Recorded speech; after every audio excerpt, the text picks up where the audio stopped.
అస్సలాము అలైకుం వరహ్మతుల్లాహి వబరకాతుహు. అందరికీ ఈద్ ముబారక్. రంజాన్ నెల అనేది చాలా పవిత్ర మాసము. ఇందులో 30 రోజులు దీక్షతో అహర్నిశలు అల్లాకు ప్రేయర్ చేసి, దాని యొక్క ఫలితాన్ని పొందాలని చెప్పి ఈద్‌గాకు వచ్చి నమాజ్ చదువుతారు. కానీ కొంతమంది కొన్ని తప్పుల వల్ల ఆ యొక్క ప్రేయర్ అనేది డ్యామేజ్ అవ్వడం జరుగుతుంది. ఎలాగంటే కొంతమంది ముస్లిం సహోదరులు ఏమి తెలియనటువంటి అజ్ఞానులు నాన్ ముస్లిమ్స్‌కు అక్కడ లోపలికి తీసుకొనొచ్చి, వాళ్ళు పవిత్రంగా ఉన్నారా? లేదా? అంటే అవన్నీ చూసుకోకుండా డైరెక్ట్‌గా ఈద్‌గా లోపలికి పిలుచుకొని వచ్చేస్తున్నారు. ఇమాం వెనకల ఉండాల్సిన వాళ్ళు పోయి, ఇమాం కన్నా ముందే వచ్చి నమాజ్ చదువుతున్నారు. ఇక్కడ ఏం జరుగుతుందంటే, ప్రతి ఒక్క నమాజీ ఈమ్ ఇమాం వెనకల ఉన్నాను నేను అని చెప్పి నమాజ్ చదువుతారు. ఇమాం కన్నా వీళ్ళు ముందు ఉంటే, వీళ్ళు అల్లాకు దగ్గర నమాజ్ చదివినట్ట, ఈ శైతాన్ యొక్క మనుషులు ఈ శైతాన్ వెనకల నమాజ్ చదివినట్ట అర్థం అవ్వట్లేదు.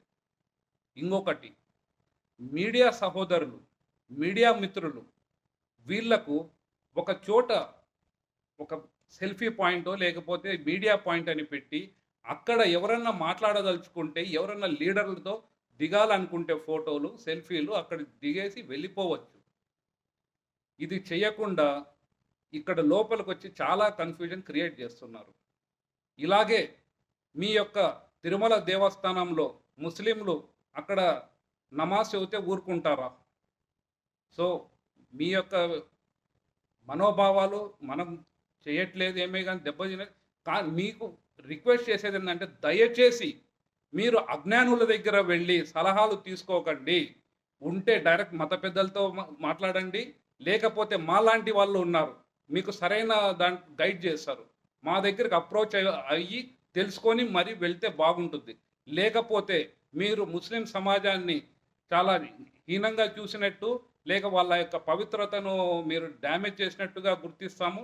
జాగ్రత్త. ఇందులో ఇంకొకటి, పోలీస్ సహోదరులు గూడా మీరు ఎవరి వెహికల్స్ అలౌ చేయాలనో అవన్నీ కరెక్ట్‌గా చూసి చేస్తే బాగుంటుంది. అరేంజ్‌మెంట్ అయితే బాగా చేశారు. ఇలాంటిదే ఈ యొక్క సంఘటన కడపలో జరిగినది. బహుశా నెక్స్ట్ టైమ్ ఇట్లాంటివి జరగకుండా ముఖ్యంగా ముస్లిం సహోదరులు కొంచెం వాళ్ళు వివేకంతో ఆలోచించి సరైన దారిలో నడుచుకుంటారని చెప్పి ఆశిస్తున్నాను. అల్లా హాఫిజ్.